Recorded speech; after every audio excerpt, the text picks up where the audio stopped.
seat, we can get the meeting going. Okay. On behalf of the Bowling Green School Board, I would like to welcome all of you and thank you for joining us tonight for this special board meeting and town forum. I would like to remind everyone that coming this Saturday, we will be hosting open houses and tours of the inside of the 3 facilities that are included in the school bond issue. The principals from each facility will be giving those tours, and the times of the tours will be Bowling Green High School from 10 to 11:30, Kenwood Elementary from 12 to 1:30, and Conneaut Elementary from 2 to 3:30. If you didn't write that down, it is on our website, and you can find that information there.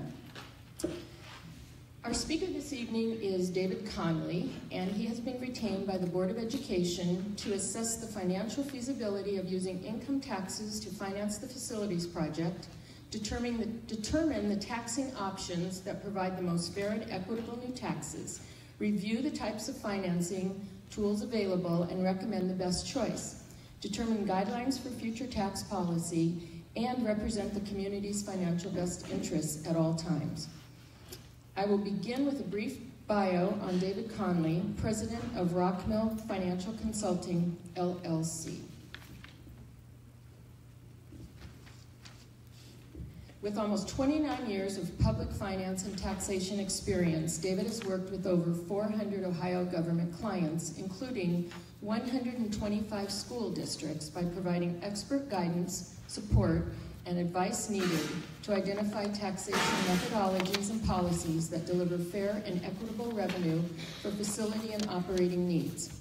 In his capacity as municipal advisor, David upholds the best interests of the communities he serves by providing just and unbiased opinions based on extensive research and analysis.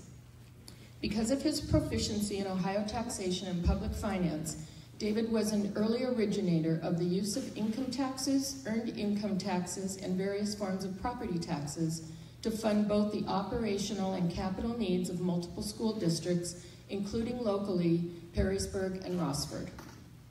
During his career, David has managed more than 600 financings, totaling more than $800 billion. Before I turn the evening over to David, I would like to ask that you keep your questions until the end of his presentation, where there will be a brief question and answer period. This is a public meeting, so I ask that you limit your questions to 1 per person in order for all who have questions to have the opportunity to ask their question. Out of courtesy to our custodial staff and the administrators and staff who have been on the job since early this morning, we will conclude this meeting promptly at 8 o'clock. Please leave the building as quickly as possible so that they can begin cleanup of the auditorium. I will now turn the meeting over to David Conley.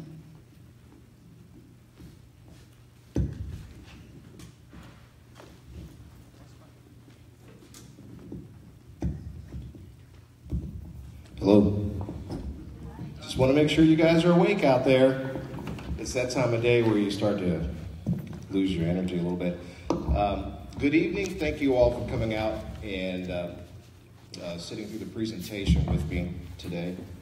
I will go through the presentation very carefully tonight. This is the last public meeting that I think we'll be having, so it's important that I get through everything in detail. I want to make sure that I'm completely responsive to any questions that you all have and that we cover the key points as we go through.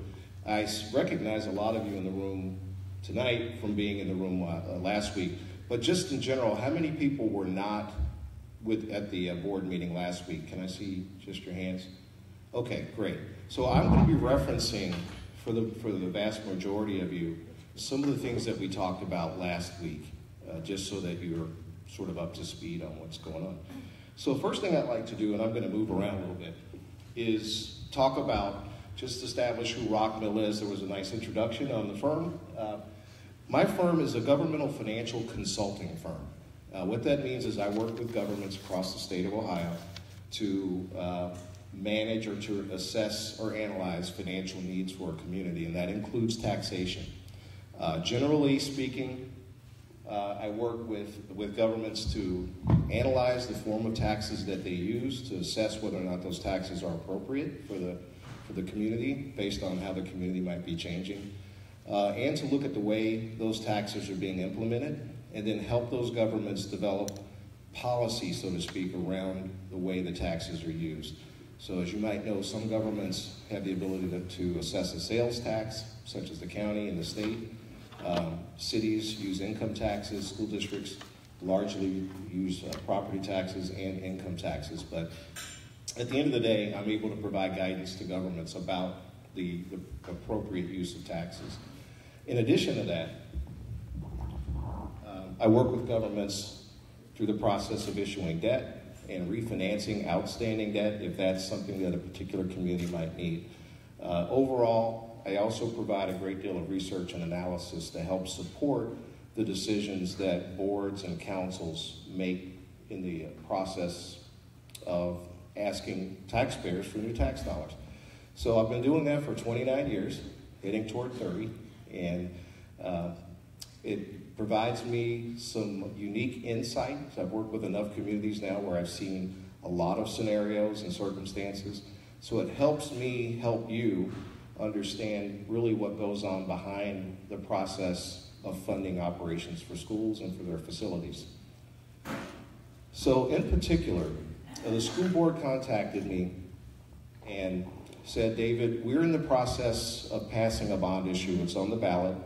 We have people in our community that have raised the question as to whether or not an income tax is a better choice for the community versus a property tax. And what's on the ballot right now is a property tax. So the board asked me to come in and to analyze whether or not the income tax is in fact a better choice. Now, I will tell you, I commend the board for making that decision, because there are many governments and many elected officials that would have wanted to brush it under the rug and not address the issue prior to the election. So in this particular case, they've asked me to come in and take a look at it and to provide my unbiased opinion. This is your community. I don't live here. Whether you want to pay property taxes or income taxes is not something that is of a concern to me. That's how you guys would like to pay for your facilities and your schools. But my responsibility is to show you the pros and cons of each and to ultimately give you my opinion as to whether or not one or the other I think is in your best interest as a community as a whole. Now that's a challenge because this community isn't identical. Every single person in this room is different. Your circumstances are different. So for some people, some things may look more attractive than others. And it's the same with school facilities.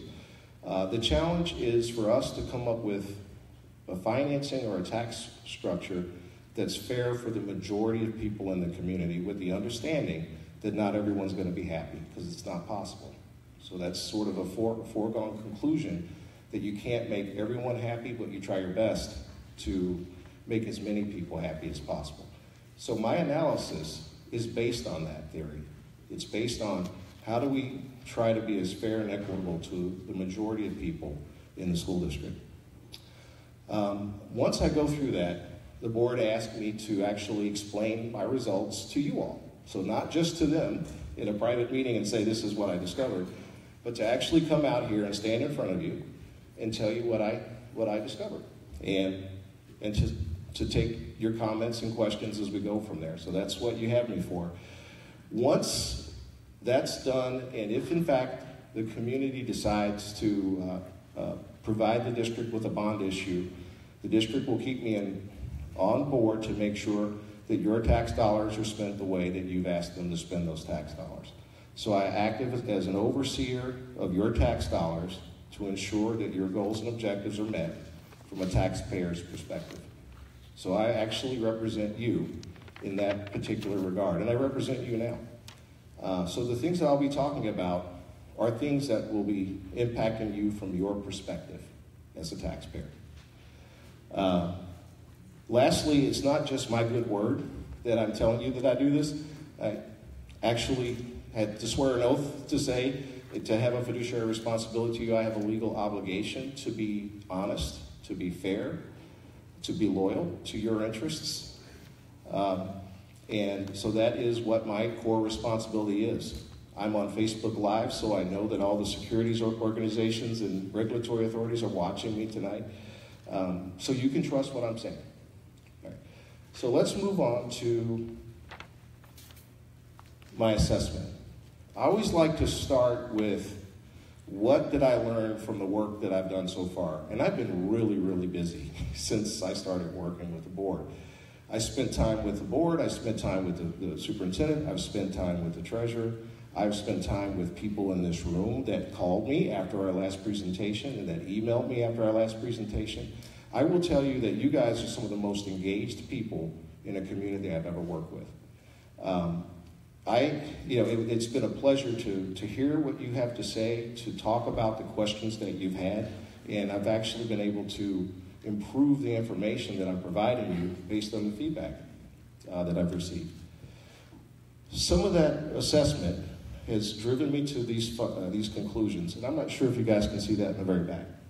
But the first thing that you should know, from an independent perspective, this particular school district is incredibly well managed from a financial perspective. So I often go into communities and people ask me if the district is wasting money or the county is wasting money. This district has been incredibly conservative with taxpayer dollars. And that's led this district to be in a condition that's considered fiscally strong, and I'll talk about that in a second. But it's important that I express that to you so that there's no doubt about the financial management of the school district. Very strong. The second thing is that before I can move forward to provide you an analysis about the tax value and the tax cost of this transaction, it's important for me to know how your current taxes compare to other school districts in the region. So if your current taxes are very, very high compared to the other school districts in the region, it may actually be impractical for the district to ask for additional taxes, and they may not know that. So I do an analysis to see just how your current taxes compare to the other districts in the region, and I'll show that to you in just a second. Spending. So governments really struggle with controlling spending for a lot of different reasons. This particular district has managed to control spending extraordinarily well. That third bullet shows that our current annual spending per pupil is $10,500 versus $11,600. By the way, I appreciate the member of the audience last week that pointed out the number I had last week for the state average was actually the average for similar districts, not the state average. It was a little bit lower than the $11,000 number. So this number is corrected from, I think it was $11,500. So overall, the district's financial condition is strong. That matters because when and if the community does support a financing, and that's whether it's an income tax or a bond issue, the bond issue will get a rating. It's much like your personal credit rating, your personal credit score. That credit score is based on the financial strength of the school district. If the school district's financial strength is good, you get a good credit score, and you'll get a lower interest rate on your financing. So from a timing perspective, if you're going to borrow money, you want to borrow it when your financial condition is strong. You don't want to borrow it when your financial condition is weak. So our current financial condition looks really good. Local economic and demographic factors. In looking at the proper way to tax a community, you have to also take a look at what's going on in the community. How many people might be living on fixed income? How many people are living in poverty? What are home values doing? So I took a look at your demographics, and I'll share with you in a second how those demographics look. But I can tell you overall, there are some aspects of your local demographics that are showing signs of weakness, and it's something that we should be aware of in the future. So let's go with a recap. First and foremost, at our prior meeting, someone referenced that the school district has $13 million in funds. That $13+ million is the checking account balance, if you will, for the school district. It's the money that the school district uses to operate, to pay the teacher salaries, to pay the operating expenses of the district. That fund balance is there for your protection as taxpayers, so that the district doesn't run out of money and have to lay teachers off, have to change programming, how to do a number of other things. The reason I want to point that out is that there was a suggestion that maybe that money could be used to help pay for the buildings. And if the district, in fact, did want to do that, that would deplete the money that you have to operate the school district. So the general fund dollars are there largely as a result of conservative financial practices, and I wouldn't recommend that it's used for constructing school facilities. Now, I want to also focus on another very important point. At the last meeting, there was some discussion about being able to do bonds backed by an income tax versus using other forms of financing. And I want to take a second to talk about just what that is. Under state law, a school district in Ohio cannot do a bond issue unless it's in one of the school funding programs. So a bond issue is just like a mortgage. It's a debt instrument. So you borrow the money, you're on the hook to pay for it over a period of years, and there's no getting out of it. You own the building once you finance it, and it's yours. But the state very clearly says that a school district that is not in the facilities program or the exceptional needs program is not allowed to do a bond issue. And in that particular case, so that's where we were talking about the CFAP program, which is here, in the exceptional needs program, a district absolutely has to be in those programs to do bonds. In addition to that, there's another program called the Expedited Local Partnership Program, or we call it ELP for short. That particular program is different from the classroom facilities program or the exceptional needs program in that it's a program that says to a school district, when the state has money to fund your project, we'll give it to you, but if we don't have it now, you can go ahead and build your project and we'll give you credit for it in the future. That is a program that some districts have used, but not many. And in this particular case, this district could actually participate in the Expedited Local Partnership Program when money is available, probably in 10 to 15 years. The state, if there's money available from the state, could provide a credit to the district toward the project. But in order to do so, your district would actually have to follow the state's design specifications to build the buildings today, which would drive up the cost of your project. Today, it's estimated that the state's contribution, if they were to actually give you grant money, would be about 15% of the project cost. So without knowing how much more it would cost to meet the state specifications, that's somewhat of a marginal question. But what's important is that being in the Expedited Local Partnership Program, whether you choose to or not, in either regard, it does not allow a school district to do a bond issue. So that we have clarity on that point. Now, the other question that someone asked is, can you finance a school building with an income tax? And the answer is yes, you can finance a school building using an income tax. But the financing mechanism is a lease purchase as opposed to a bond issue. So have any of you ever rented an apartment or a car or a bus? You can actually lease purchase a school building where you have a third party construct the building and then they rent the building to the school district. In that particular structure, the school district makes an annual rent payment to the landlord, if you will, and you can finance the building that way. That particular financing structure is subject to annual appropriation, so every year the board has to actually appropriate the rent payment to make the payment on the lease.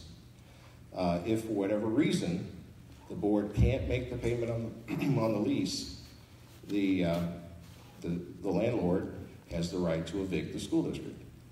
This particular financing structure is not for everyone. There's a lot of communities that can't stomach the idea of their kids standing in the parking lot, looking at the building with yellow tape around it saying, "You're evicted." What can cause the school district not to be able to pay the rent? So when I work with school districts that are considering doing this type of a financing, I ask the questions, number one, what's the source of payment? What are we going to use to make the rent payment? Okay. So in this case, if we were to use an income tax, the income tax would be the main source of payment. Is it possible that an income tax can go up or down over the period of time? It is possible. If you structure the financing in such a way where there's not enough room between what the income tax brings in every year and what the rent payment is, there's a risk that the income tax may not be sufficient. The additional risk is that future board members could actually change their opinion about paying the rent. And if they do that, the district's at risk of being somewhat evicted from the project. So as a result, in my opinion, lease purchase options bring with them an inherent political risk and possibly a financial risk. And I tell my clients in most cases, you typically want to use those as a last resort financing structure. So when nothing else works or nothing else is a good idea, then we can take a look at lease purchase as being the primary choice to finance things.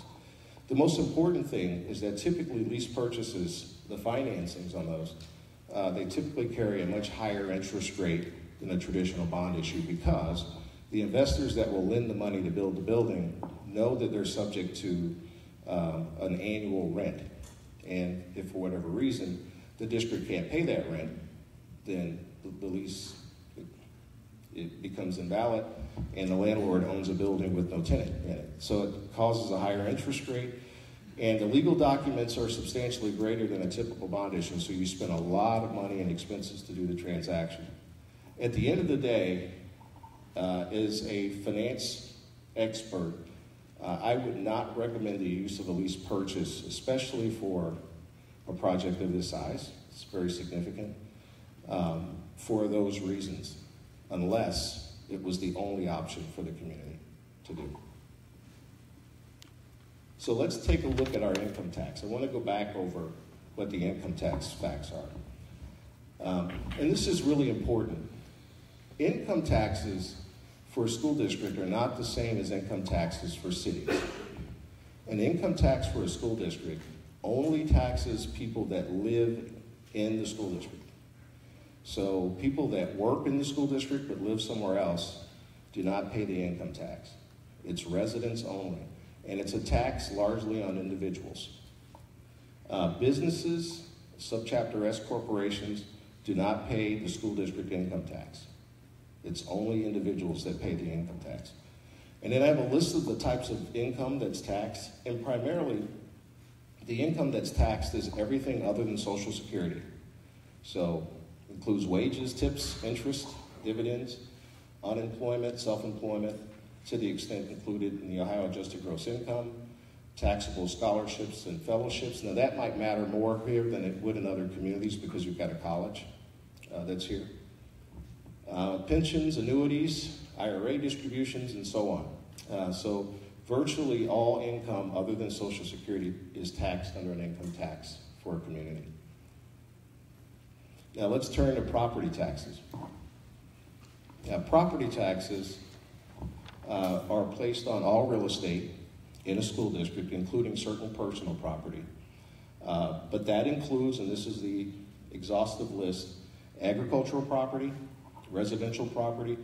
And one thing I want to point out, for residential property with a bond issue, people that are 65 and over that have income under $30,000 or certain disabled individuals are subject to a discount on your taxes for a bond issue. And I'll cover that in a second.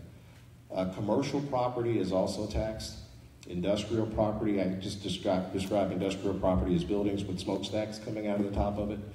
Public utility, which would be your electric lines, your telephone lines, your natural gas, in some cases your pipelines for petroleum, things of that nature.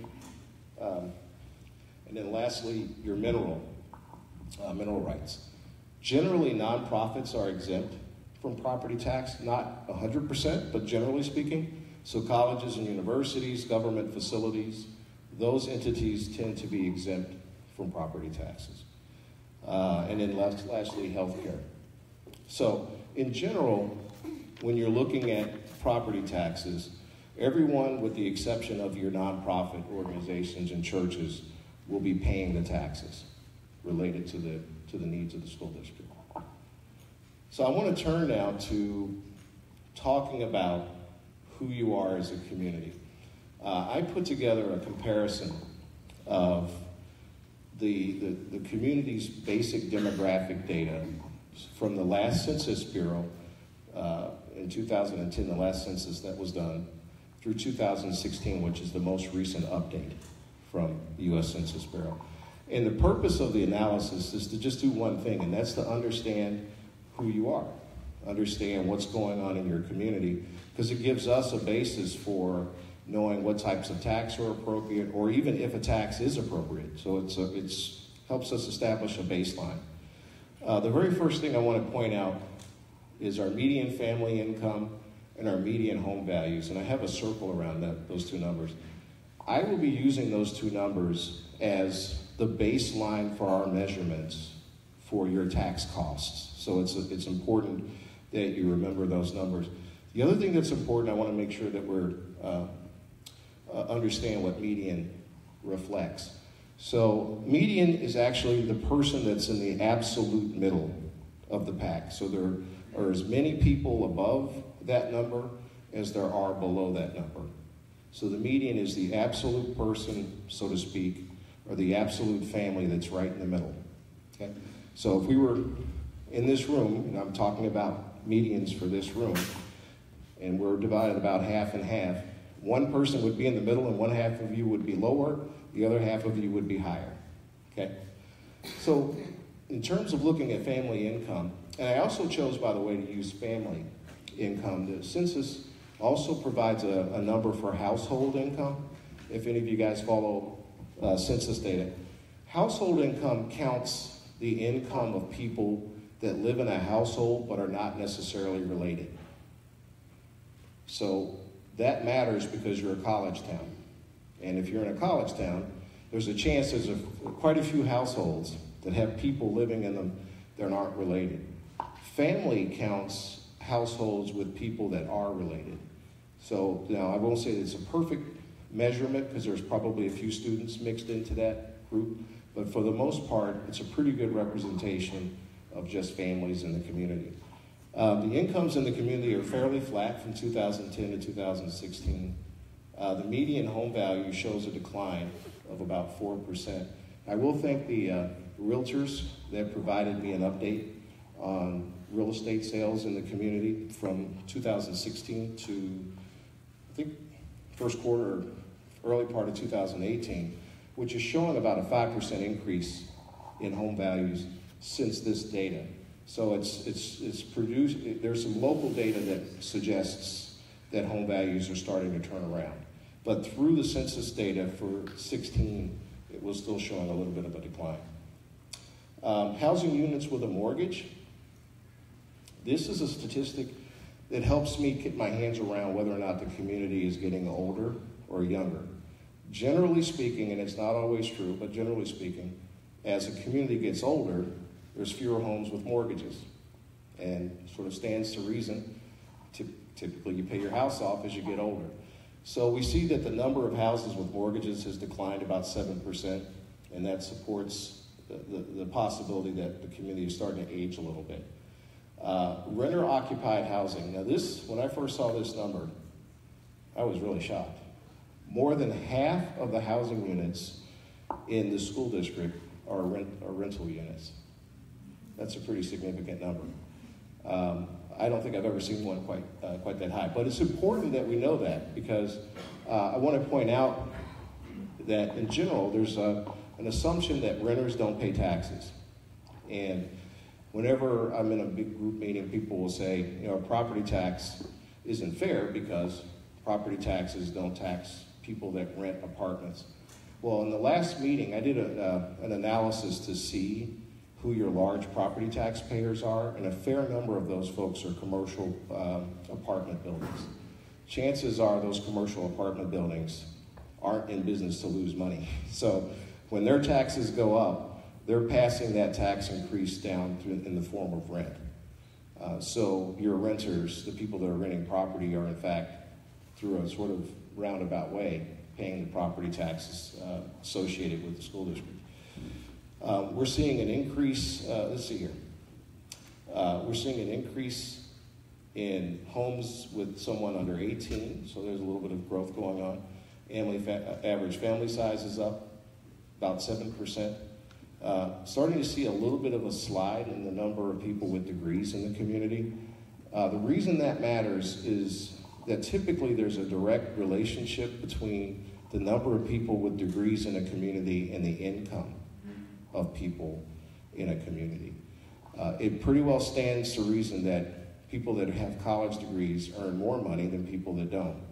If you have a continuing trend of fewer people in the community without college degrees, you may also have a continuing trend of median family income numbers going down. So that matters to us from a taxation perspective, and especially from the school board's perspective, as to making sure we think about and are considerate in levying taxes. Our percent, and this is another number, percent poverty, people earning less than $12,000 a year. Now we've got 30% of the people that are counted in the census for the school district living at the poverty or below, at or below the poverty level. Keep in mind there's a bunch of college kids factored into that number, so they're skewing that number. But the real question is, is this something that we need to be worried about, the fact that that percentage is increasing? I don't know if the enrollment at the college is going up quite that dramatically. It might be fairly flat. But the point is, we're starting to see an increase in people at the poverty level. That matters more specifically because when we're thinking about applying a new tax, you want to make sure that you keep that tax cost as low as possible to be as affordable as to as many people in the community as you can. So it's a sensitivity measurement. Then moving beyond that to our median ages, again, you can see the youthfulness of the community, college students. 0 to 19, however, we're seeing a decline in the population 0 to 19, fairly flat 20 to 44, fairly flat 45 to 64, but then a nearly 14% increase in people 65 and over. So back to, and I don't usually use one factor to make a decision about a certain thing, but looking at the number of mortgages, the decline in the number of mortgages, and then the increase in the number of people 65 and over, I think it's fair to say that there's a bit of a shift starting to happen with the aging statistic in the community. So that's kind of a snapshot of who we are as taxpayers, or who you are as taxpayers. So the next question that I ask myself when I look at that is, well, based on what we have here, this isn't giving me a picture that this is a community where people have abundant money, okay? Now, don't get me wrong. There are some people in the community that make great money, but there are others who don't. And so the district has to have a tax policy that allows them to be fair to the majority of people, and typically the majority of people here aren't making great money. So we start with one question, and that is, how much are we taxing people right now, and are they able to afford it? So for those of you in the very back, you might want to come up if you can. You can see it? Oh, wow. Okay, I can't see it, I'm standing right here. That's amazing. All right, let's start with the names that are on the left side of this table. There's a lot of different ways that I can compare a school district to other communities. But I always start with the people that are in your neighbors, people that are right around you. The question is, how do we compare to the districts that are around us? And for my analysis, I have to understand, is the district currently overtaxing the residents of the community? So this table shows us a group of districts starting with Lake and going all the way down to Ottawa Hills. There's 16 of them in the region. And then my analysis does one thing, and that is it takes a look at the median family income from the table I told you to remember, so our median family income. It takes a look at the median median home value from that first table. So I've got median home value, and that's the median home value for each of the school districts. So the low would be North Baltimore, and Ottawa Hills would be the high. Median family income sort of ranges, but Ottawa Hills the high. Then I take each of the school districts' current property tax rates. So these numbers show that each of the districts' property tax rates. You guys are at 27.55 mils. And then I look for each school districts that actually have an income tax, and I put their income taxes in here, and you have a host of districts that do not have income taxes. And then there's Bowling Green at 0.5%. And I take the property tax rate times the property value, and this is how much the median person in this room, the middle person, is paying $1,509 a year in property taxes. The middle person in this room is paying $329 a year in income taxes. So there's many people above that as below it. And then I ask the question, so it's not enough to just stop with the median person pays $1,800 a year for your taxes. The next question is, though, how much of their income is that $1,800 a year? Because it matters. If your income is $100,000 a year, that's a lot easier to pay than if your income is $35,000 a year. So it's a measurement of affordability. And your median family pays 2.8% of their income for the school district today, compared to all the other districts, and this is the affordability index that reflects that for each district. So currently, according to my measurements, your school district is the 5th most affordable district in the region, and is a good basis for saying, is it a fair position for the school district to consider additional taxes? And the answer would be yes, in my opinion. Now, if we were down here,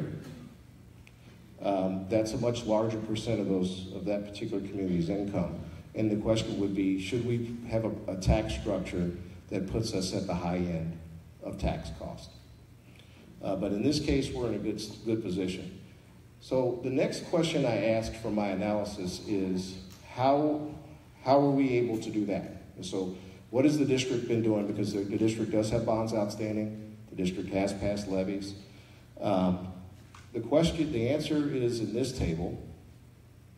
And this table takes a look at how much the district spends for per pupil. The state of Ohio uses a metric, a calculation that says that they look at the total operating cost of a school district. They look at the cost to pay for the buildings, the cost of the teachers, the gas and electric, the supplies, the grass cutting, you name it. And they add that up and divide it by how many kids go to the school district. And they assign a dollar amount to it. Right now, Bowling Green spends $10,551 a year per each kid in the district. And this is the same group of school districts from the prior page. When you look at that right now, we're the fourth lowest spending district per pupil. That makes sense to me, because again, I test my theories. That makes sense to me because our affordability on the previous page showed us being at the low end of the scale. It also makes sense because the financial condition of the district is pretty strong, meaning we're not spending a lot of money. So all these things kind of add together to paint a picture. The gray districts, this is the median, so 9 and 10, that's the middlemost group of districts. And then down here, the median for the group is 11,494. The state average is 11,603. So in essence, right now, the district spends $1,051 less per year per student, or roughly spending less than $3.2 million approximately overall. So again, another indication from a financial management perspective that the district has done a good job in terms of controlling spending to this particular point. So that establishes for me a baseline to work to then say, okay, now we're talking about adding new taxes. So we know we're starting from a baseline of being in a strong position from a current tax perspective. We're starting from a position of having good financial shape. So let's take a look at the next page. The next page shows at the very top the proposed bond issue. It's $71,990,000, currently calculated to be 5.7 mils. And I want to take a second to explain that. The school district, when you vote at the ballot and you go in and vote, the 5.7 mils is not what you're approving. The 5.7 mils is only there as an estimate. The county auditor by state law is required to give you an estimate of what the millage would be to pay the bonds back. But that's all that it is. It's actually not a number the district must collect. What you are approving is the dollar amount of the bond issue, the term of the bond issue, the maximum term, and then the purpose. So many voters go in and vote thinking they're approving the millage, when in fact you're approving the dollar amount, the term, and the purpose. The reason that's important is because that millage could be different. It could be different higher, or it could be different lower in the future, depending on things that go on associated with the bond financing. And I'll talk about that in just a second. Lease purchase financing, using an income tax, if you were, I'm sorry, I'm gonna go back to the bond issue. On the bond issue right now, and you guys have already heard the numbers, it's about $26.03 a month on the median home value of $156,000. With the discount for the elderly, that's $21.88 per month. That's built in there. So from my perspective, I had to establish the baseline for the bond cost. Then I came down and did an analysis for the lease purchase financing. For the same $71,990,000, it would require a 0.75% income tax to pay that back. Now, very importantly, that 0.75% will bring in more money than we would need to pay a bond to pay that amount back in 37 years. We could pay it back in 20 years if we use a 0.75% income tax.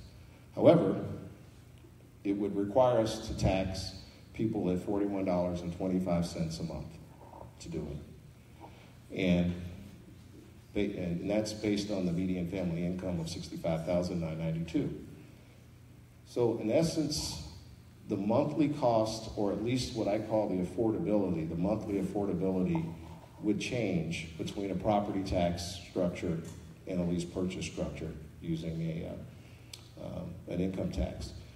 Even if I use the 37-year financing for the lease purchase financing, I still would have to levy a 0.75% income tax. Income taxes can only be done in 0.25% increments.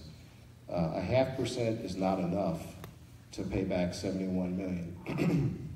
So we would have to go to a 0.75% regardless of the term. Okay. From my perspective, understanding what I understand about your community in terms of the demographics that we talked about a second ago, the increased cost of $15 a month wouldn't be advisable. In order to make this as affordable as possible for the majority of people in your community, a property tax is the most affordable way to approach that financing option. So why is that?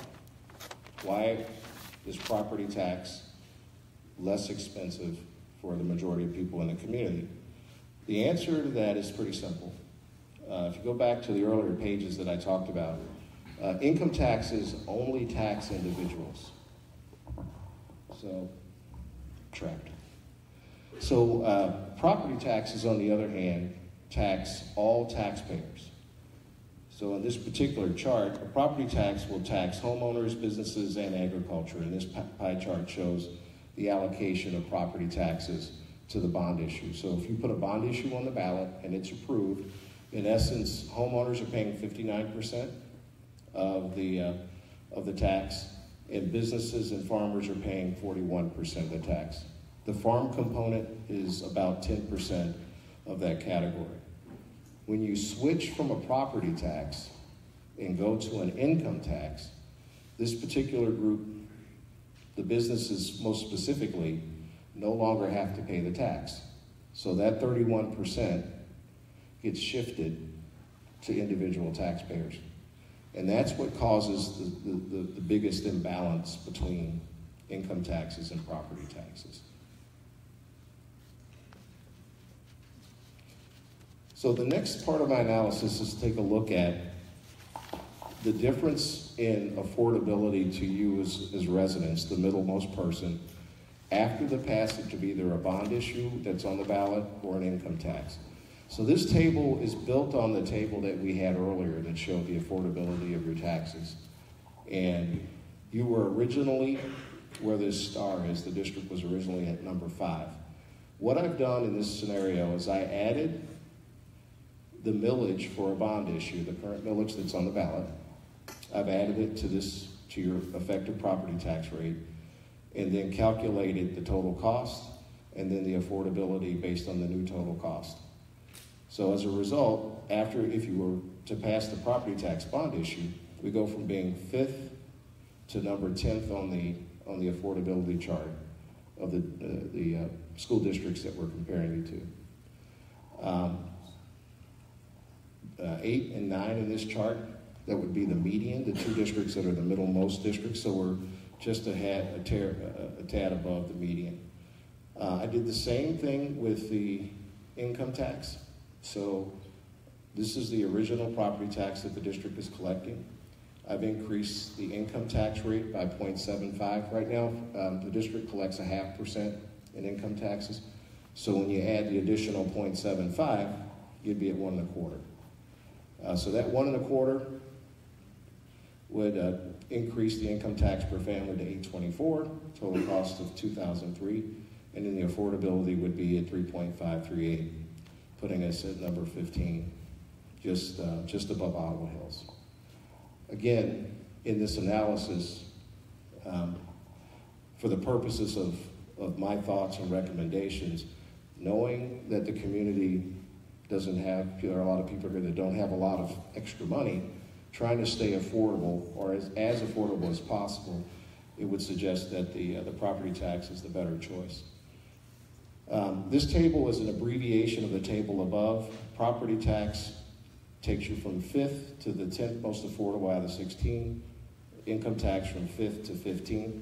In essence, the cost differential for the middlemost person, property tax $2,100 a year, income tax $2,300 a year. All right, so I want to shift gears now to some other considerations, things that I think that I want to go back to and touch on. In addition to the type of taxation that the community is considering, so whether it's property tax or income tax, there are some factors that happen before that actually have a bigger impact on how much you pay, whether it's a property tax or an income tax. The first of those would be interest rates. As you know, when you borrow money to buy a house or buy a car, the interest rate or your interest cost is the second most expensive thing outside of the project itself. So when you're borrowing $71 million, the interest rate's pretty doggone important to the district. Interest rates are not going down. They're going up. And when they go up on the $71 million, it has a significant impact on your taxes. And this is a really critical point because since you guys were on the ballot in November, interest rates have gone up about 30 basis points, 0.3%, somewhere around there. Let me just give you a quick. This is a graph that shows long-term interest rates for bonds. It's just intended to give you an indication. This was election day in November, and now interest rates are here. That's more than 0.25%. A 0.25% increase in interest rates on a $71 million project is about $4 million.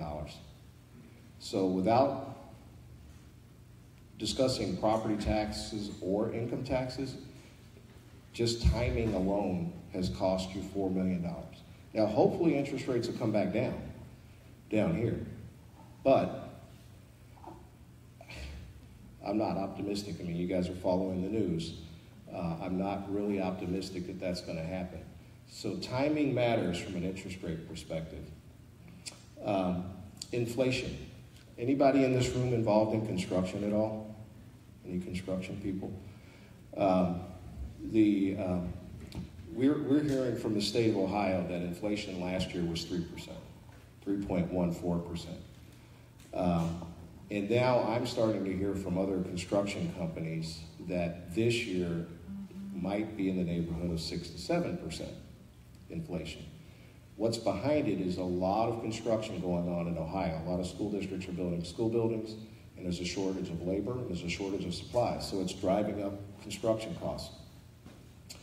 3% inflation on an annual basis on $71 million is a couple $million bucks. The longer it takes to get a project going, if the community decides it wants a project, the more costly it becomes. And the reason I focus on these two things is that regardless of how you decide you pay for your school buildings, the decision of when you pay for school buildings also has a direct impact on the cost. So I had someone in the meeting last week that talked about waiting a few years to take care of the project. And that's fine. The only challenge is that what is $50 million or $70 million will be potentially more expensive as you go down the road. And I say to my clients on a regular basis, if the project is something that's inevitable, that it's something that you need to do, then the timing of when you do it really matters. Because the longer you wait, the more expensive it becomes. And then the more expensive it becomes, if we go down the road and you saw the way our demographics are starting to change, potentially the less affordable it becomes for the community. So I wanted to make sure we touched on that. In addition to inflation, there's always a state unfunded mandates where as time goes by, the state will come up with things that they want school districts to do to buildings. Right now, the state has districts that are in the facilities program building storm shelters. Have you guys heard about that at all?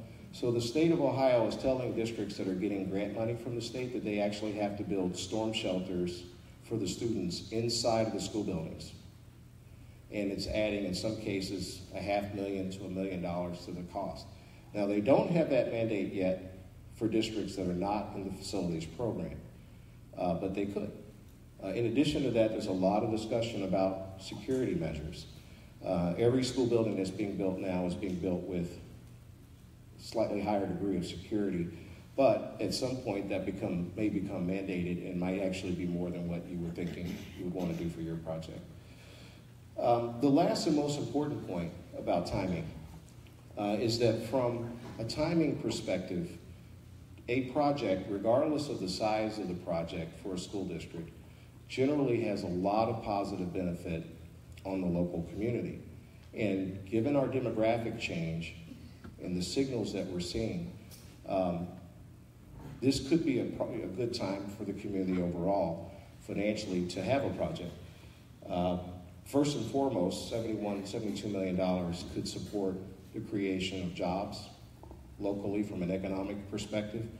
The school district has the opportunity to direct some business to local contractors, and that construction activity would likely create additional jobs in the community, supporting everyone from a tax perspective, and it's good overall.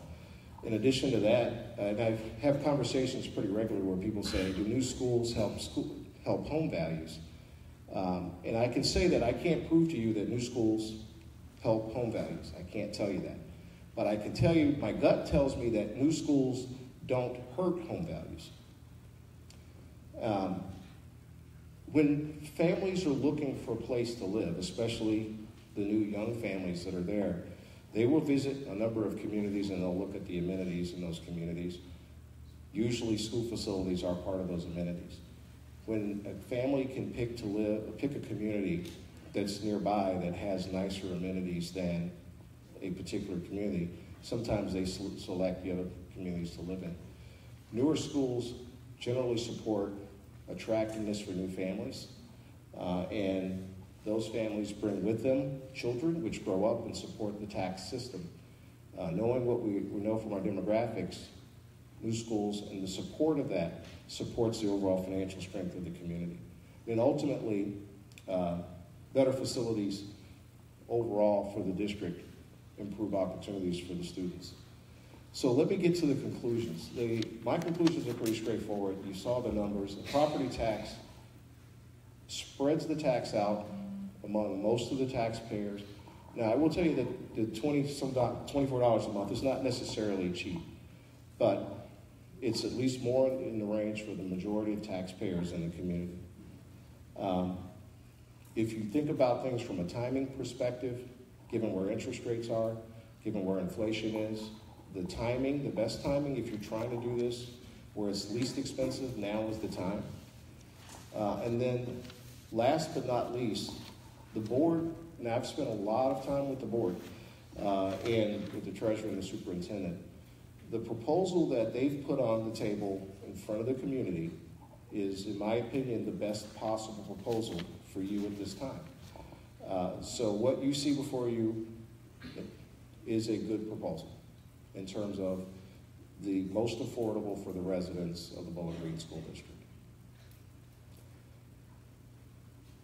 With that, I will get away from the interest rate table and start to take questions. How do we want to handle the questions? You guys have a microphone? Zeb has the mic. Right here. And if people will raise your hand if you'd like to speak, Zeb will come to you and we'll get started.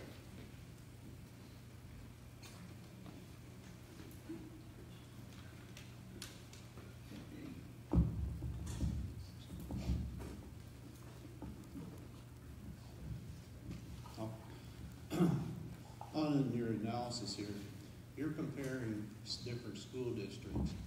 For example, Ottawa Hills, and I'm not sure how much you're in tune with the region around here, but Ottawa Hills is more affluent. It's not an agricultural. I think you need to, wouldn't you be better to compare an agricultural or like Bowling Green type of environment rather than Ottawa Hills, Perrysburg, and so forth, because we got more farmers, a farm community where those schools don't. Second of all, you talked about, Would you like me to answer? Okay.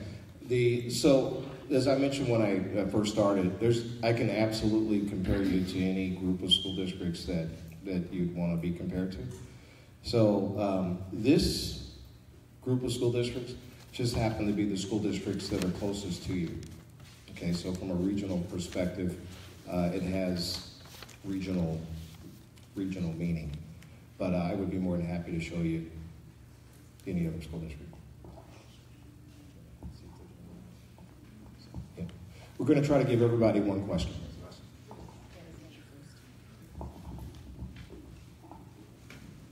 thanks. If we look at the 0.75% income tax, Yes, sir. for 20 years, that collects actual dollars, $105 million. Okay? If we look at the property tax for 37 years, that collects close to $141 million. Correct. So the extra interest for the property tax is $35,728,723. That's correct. And the lack of using the state $10,800,000 I'm sorry. leaves us with I'm sorry. The state what? the 15% share. Okay, but that. You could use it on property tax. You could. Well, it doesn't exist yet. In the LPP program. It doesn't. It doesn't. I'm not saying you're getting it right away. Right, I well, never said that. Yeah, I know, but I want to be fair with everyone in this room. Sure, I want to be careful that we don't misrepresent any information, okay? So the state does not, the school district does not have $10 million from the state. But No, it is not. At some point? It is not available, and we think it may be, but we don't know for sure. Okay. Okay. Let's not talk about that. Okay. But I do want you Let's to, just forget that. I do want you to know that in order to be fair to all the people in the room, Absolutely. I will make sure that the information you're saying is either factual or not. Okay.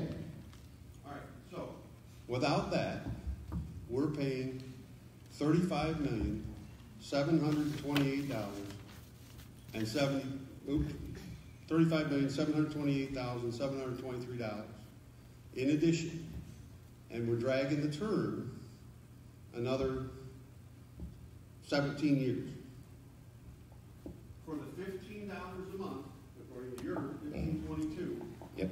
$15.22 dollars a month, we're going to incur $35 million in expenses.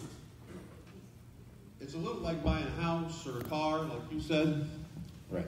You know, I wouldn't liken a levy to a car payment. Like, I want the Cadillac, but I got to lower the payment. Mhm.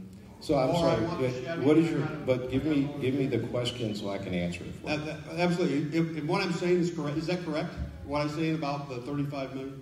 So what you're saying, and I want to make sure I review this with the people in the room. The school district, as everyone does, has the ability to finance an asset over a period of time. So when you buy your house, for example, the majority of us did a 30-year loan. Is that right? We did a 30-year loan for one reason. What's the reason? We could afford it. So, you bear with me. Affordability does not mean inexpensive. Affordability means when someone has $100 a month to spend, that they can pay for their bills and pay for their taxes. This bond issue costs $26 a month and is more affordable for people who have limited incomes. And then I realize that you don't. You have more income than most people. Well, I know you too. Lease purchase costs $41.25 a month. My grandmother pays for medications. She's on a fixed income. If you want me to tell people in this room that $15.22 a month is nothing, then I won't do that. The other point I want to make is that when you finance school facilities, you can choose to finance them over a shorter period of time. In this case, if you did a 20-year financing, it would be less expensive than a 37-year financing. We all understand that, okay? The issue is that people that live here between 1 and 20 pay for the new school buildings. People that move in year 15 get 5 years of taxes and then a lifetime of new school buildings. It's a policy question. Question is it fair to make people that are here for the next 20 years pay for these new school buildings when people could be moving in the future and not necessarily have to pay for them? It's a matter of policy. Is it more expensive to do a 37-year financing? Absolutely. You're absolutely right. Is it more affordable? No. This financing makes it more affordable for the majority of people in this particular community. I also want to make one more point. The vast majority of school districts in the state of Ohio do not pay for their school buildings in 20 years. Okay? The vast majority of school districts in Ohio pay for their school buildings in 35 to 37 years. There's a reason for that. And I don't disagree with you. Can we save money? Absolutely. Why not pay it off in a year?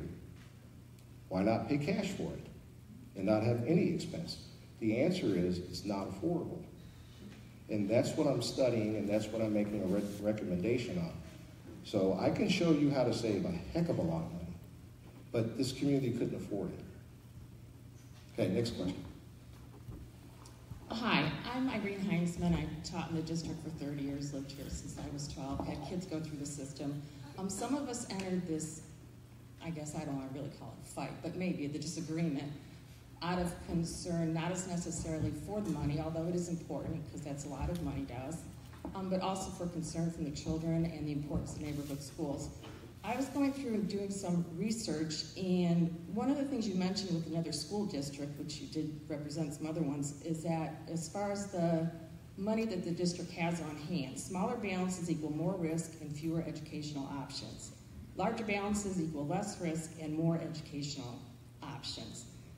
Based on what you know of our district, and I think in 2020 or so, we start running a deficit, or we go into the red, basically. Which scenario do you see for Bowling Green school districts when you look at the amount of money we're going to be spending, the amount of money we're going to be taxing people, and the amount of money that's going to be out of our checkbook balance? Are we going to have fewer educational options but nice buildings? Or are we going to have more educational options for needy kids in the district in particular that benefit from the neighborhood schools? What do you see our scenario? Yeah, that's a really good question. Every school district has a different operating cycle. So from time to time, school districts go back to the voters to get new taxes. That cycle is affected by how much the district spends for teachers, for programs, for whatever they might need in the future, based on what the community basically expects of the community, of the school district. So the community sort of establishes what they would like to have from an educational perspective.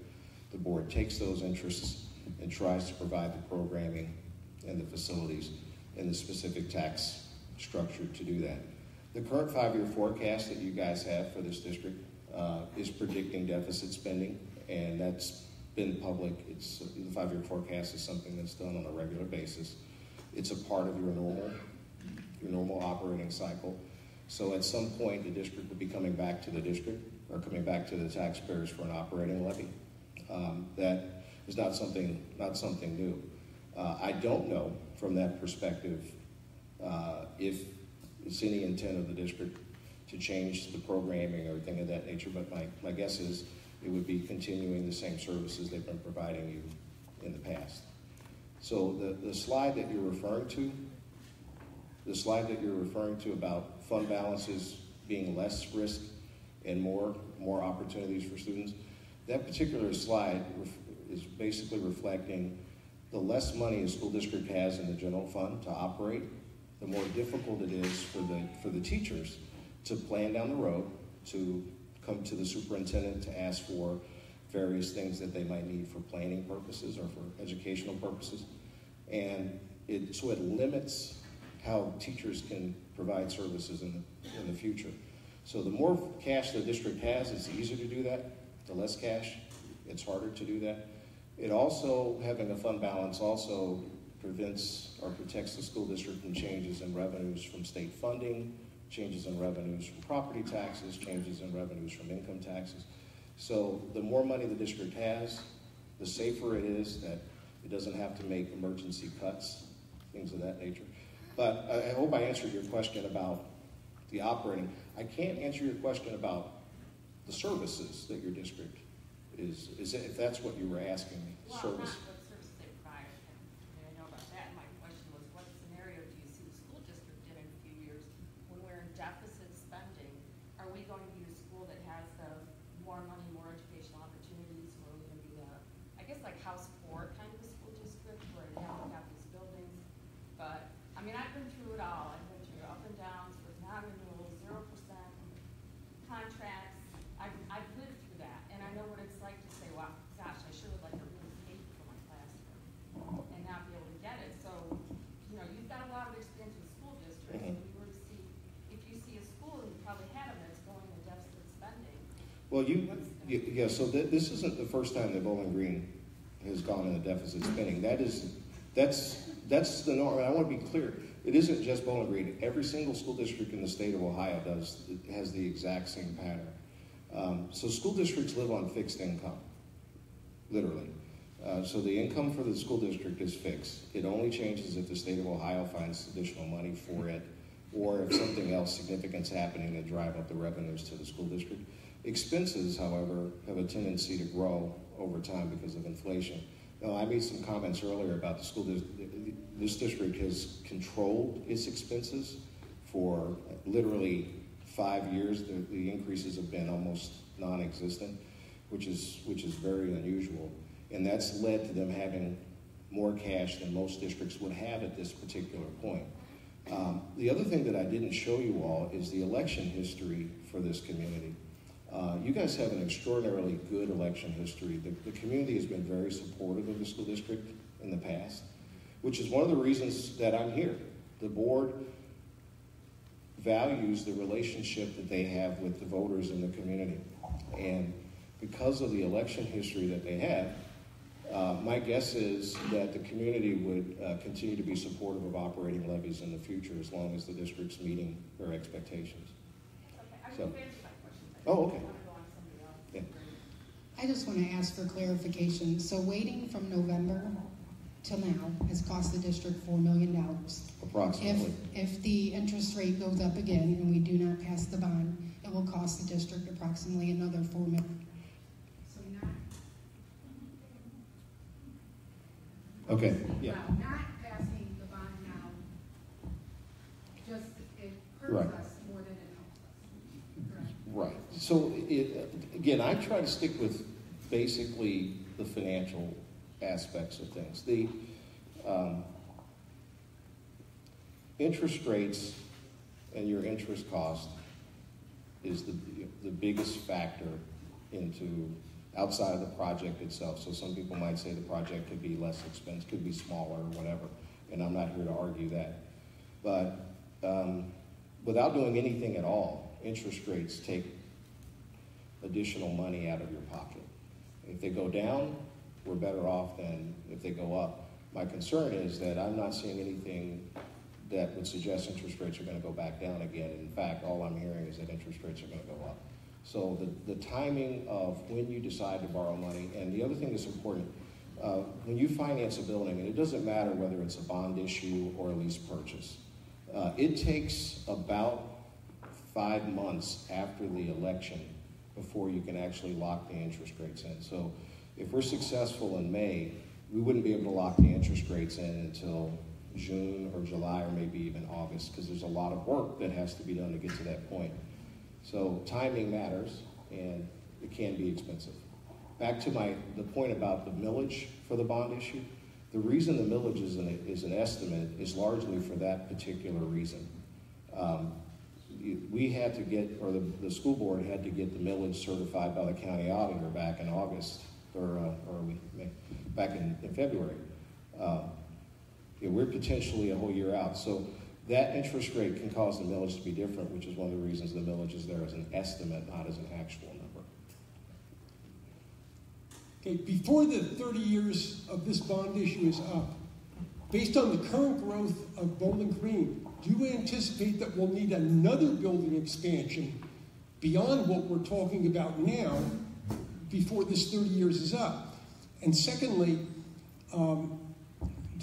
does the board anticipate that the teachers will want pay increases during this next 30 years? They're going to have to come to us for that. And do you anticipate that medical costs will go up during this next 30 years? So in terms of buildings, as I understand it, this particular project has already built into it room for expansion. So I want to point out one thing. It goes back to, and your questions are really good questions.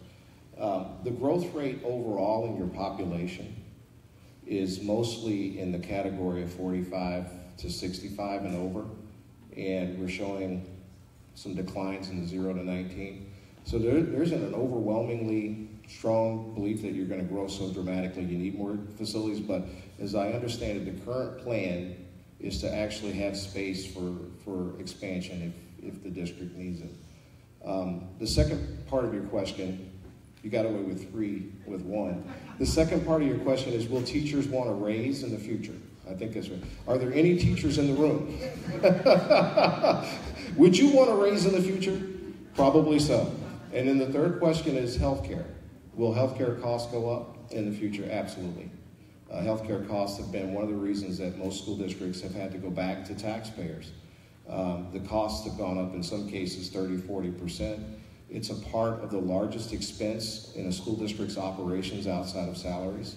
It's a huge part of the benefits category. And unfortunately, these aren't things that the school board has any control over. And if you guys, anybody owns a private business, they know exactly what we're talking about. So yes, costs will continue to go up. And it's the same for you as it is other communities across the state. It would be nice if we could find a way to cap costs, but it just isn't going to happen.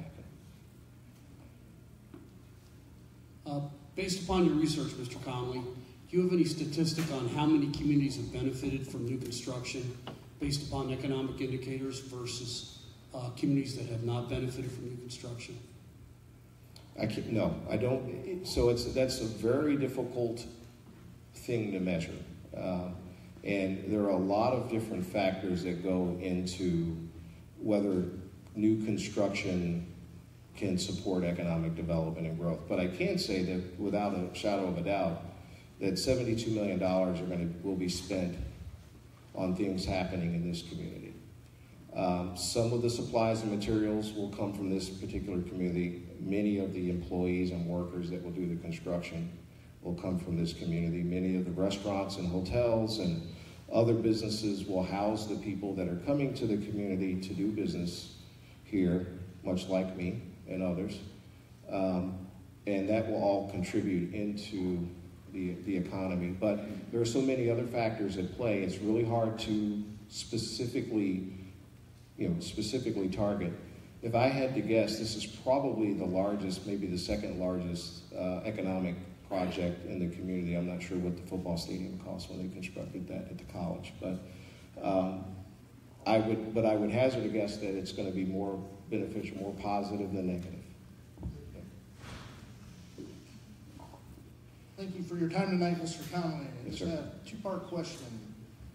I noticed that you used the number about $2,900 higher on your median family income than what is listed on the census page. Okay. So it's kind of a two-part question. The census states that it's this area is 63,063, but that has a margin of error of 6%. Okay, and your number is on the higher end. Okay, so that's the first half of my question. In 2014, George Kites of the County Auditors Association of Ohio stated that every school district and jurisdiction that issues debt has the authority to accelerate the repayment period. This could translate overnight into $500 a year for Bowling Green families or more, and up to $50,000 or more for the average Wood County farm. What might happen financially to this community if we use the higher numbers and they turn out to be wrong and people are unable to pay and we're already at a 36% poverty rate? I'm going to try to restate your question. Your first question is, why is my census number different than your census number? And the answer is, I don't know. I would like to see where you got yours. Chances are, yeah, and so did I. But there's a pretty good chance that the census data that you're looking at is for the city of Bowling Green. It is. Right. So in the first meeting, I didn't bore you guys with these details. The school district is larger than the city of Bowling Green. And it encompasses townships and villages that have different demographics than the city of Bowling Green. Those demographics, when added together with the city of Bowling Green, create the difference that you just mentioned. And that's a fair mistake. Everybody does it. The second question was, George Kites said, pay off the debt early. Or if you do pay off the debt early, This school board, once passed, once voted in, this school board has the option to tell voters that it's now a 20-year term without a public vote. So the ballot issue, what's on the ballot right now says that the bond issue can be a maximum of 37 years. The school district has the right to reduce the term to something shorter than 37 years. But under IRS rules and state law, that number can't be substantial because it can be seen as bait and switch, if you will.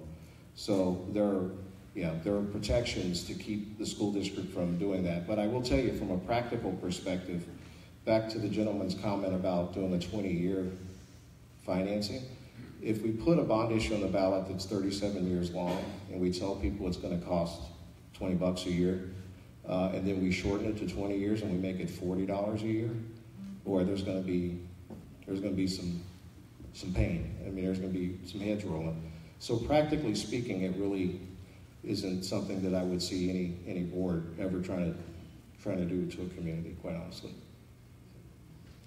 David, so when you were going through this, I think there's two misnomers, one of which your whole focus is paying for this plan if we all agreed tonight that this was the plan.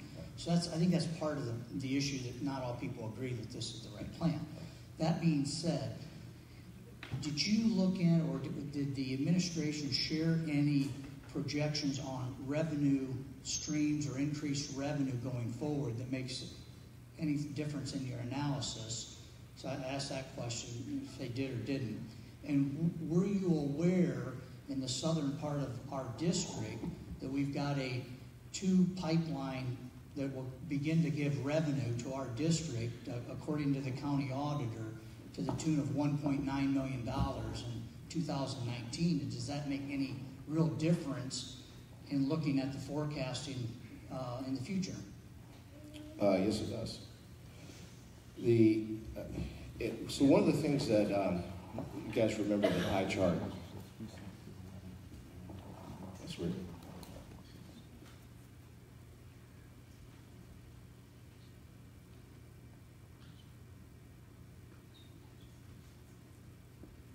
There we go. Okay.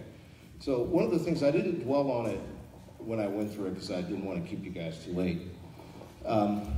Property taxes, in this particular category of property taxes, would be public utilities, and you referenced pipelines.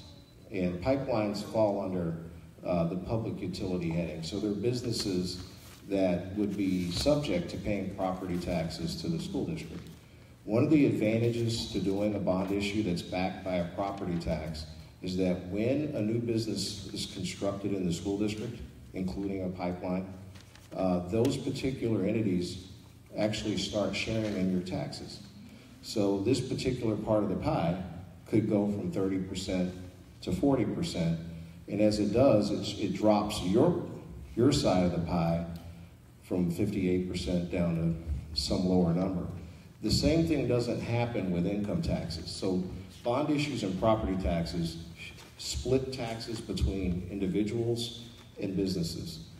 Having the opportunity to capture additional value from a pipeline or from a new business that might move to town or a new office building, all of those things will help lower the taxes on residents going forward.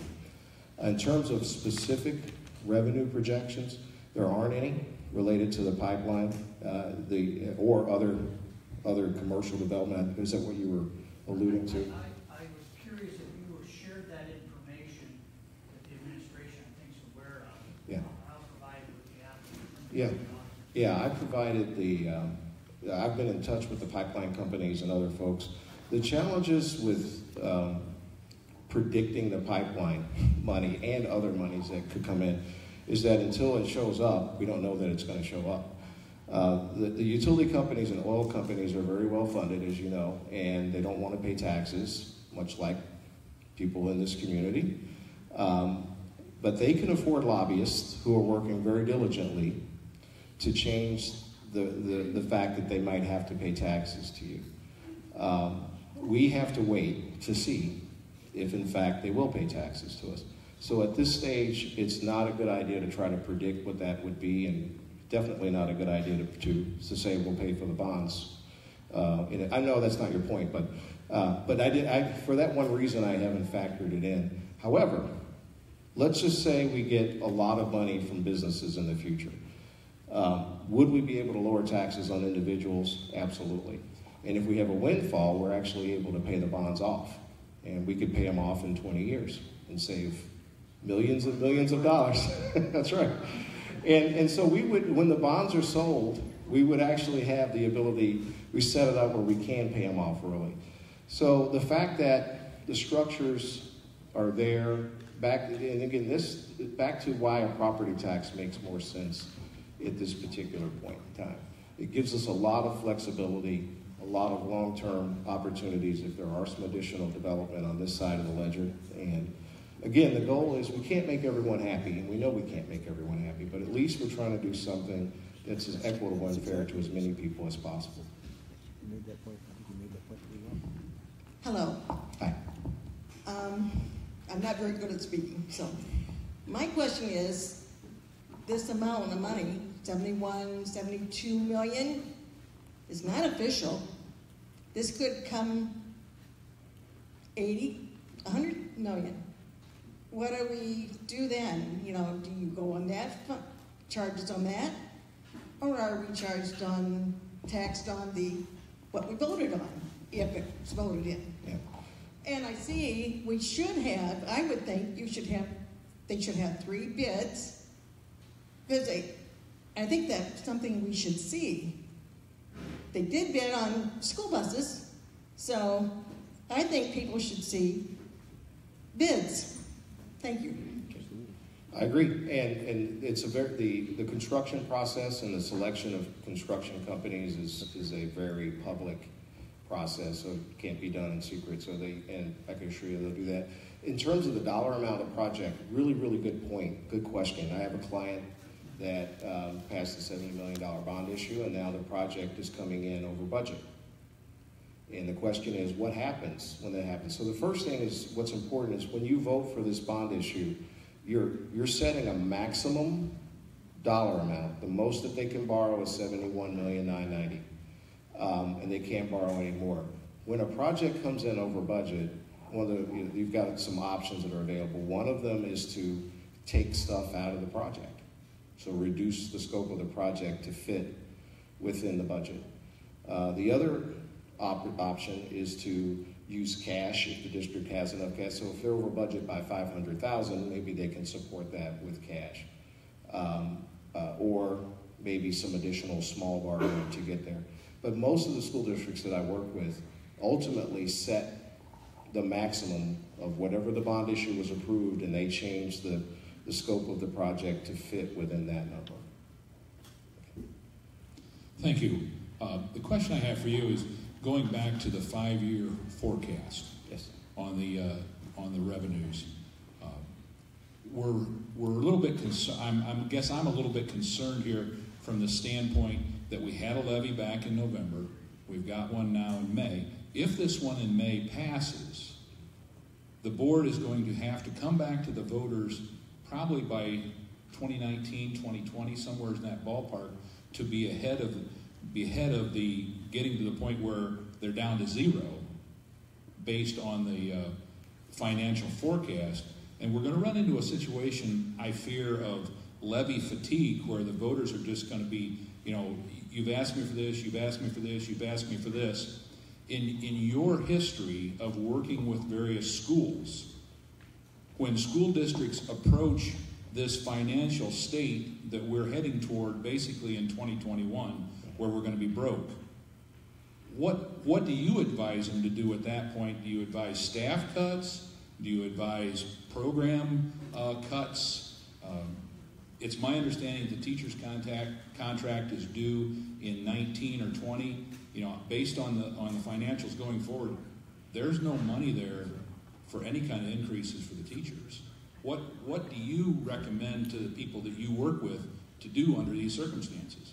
Yeah, great question. Every school district is really different, I'll be honest. I mean, not all of them have the same dynamics. This particular district, in working with them, what I've learned is that they're really proactive in their 5-year forecast and how they manage spending. So the current 5-year forecast is starting to show deficit spending, but more than likely the district would make the proper adjustments to, get to you as a voter in the proper time frame to support the future operations of the district. The question of voter fatigue. The bond issues are different than operating levies. And so what voters said no to in November was a building, was a capital project, not an operating levy. And I think a lot of voters separate those things in their minds. So following the May election, I guess the board would have to evaluate if just how that will play out and whether or not it would have an impact on pursuing an operating levy. But as I can stand here today, the district's financial condition is very strong. We're not running out of money this year or next year.